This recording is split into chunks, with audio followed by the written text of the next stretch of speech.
Aujourd'hui au château, Marlène est venue pour l'un des moments que les élèves attendent tous, entre appréhension et excitation, le débrief complet du prime. Et une chose est sûre, la coach n'a pas mâché ses mots, mais toujours avec bienveillance et exigence, comme à son habitude.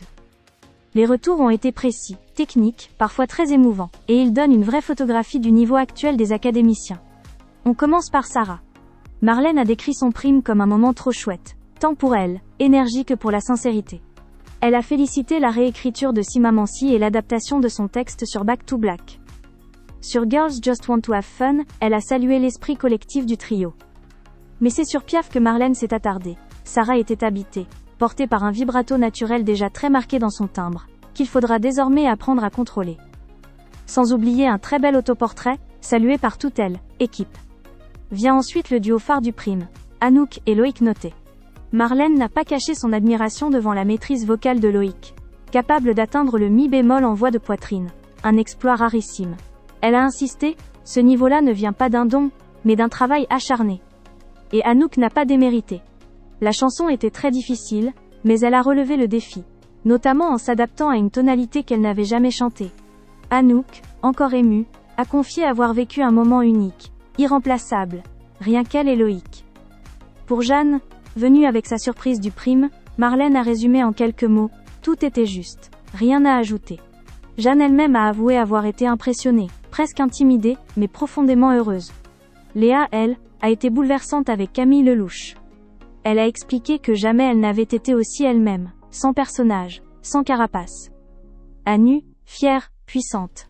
Marlène a confirmé. Camille était la personne idéale pour l'accompagner, un moment rare.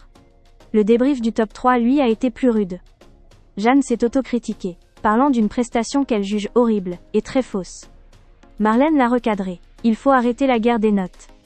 Ce qui compte, c'est la chair de poule, pas la surenchère vocale. Elle pointe des soucis de respiration et de tempo, mais rappelle que cette chanson est son ADN.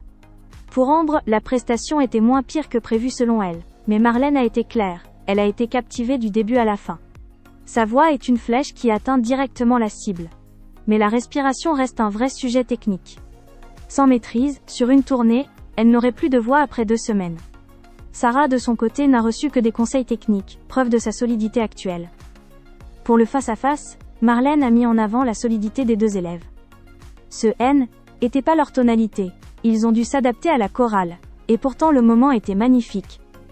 Avec plus de préparation ça aurait pu être extraordinaire.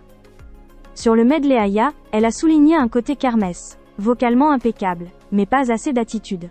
Ambre était dans le game, mais le groupe manquait d'une vraie cohésion. Théo, elle, a vécu ce prime intensément, presque en transe. Marlène a confirmé. Quelque chose a basculé en lui au milieu de la chanson. Il a mis ses tripes sur scène, franchissant un cap artistique majeur. Mélissa lors de sa surprise a été impeccable, simple, posée, chanteuse du début à la fin. Lily, elle, a livré un témoignage touchant sur l'importance d'Arnaud dans son évolution. Marlène l'a invitée à se regarder à travers les yeux de celui qui croit en elle. Non sans la piquer gentiment à propos du cours d'anglais raté. Enfin Léo, encore excité par sa surprise, a reçu un retour plein d'humour de Marlène. Elle le trouve hilarant. Avec Zawi, elle a compris où il se situe artistiquement. Il doit absolument intégrer son humour à sa présence scénique. Une journée dense, technique, mais essentielle. Et une certitude, chaque élève a encore une énorme marge de progression, mais aussi de grandes cartes à jouer.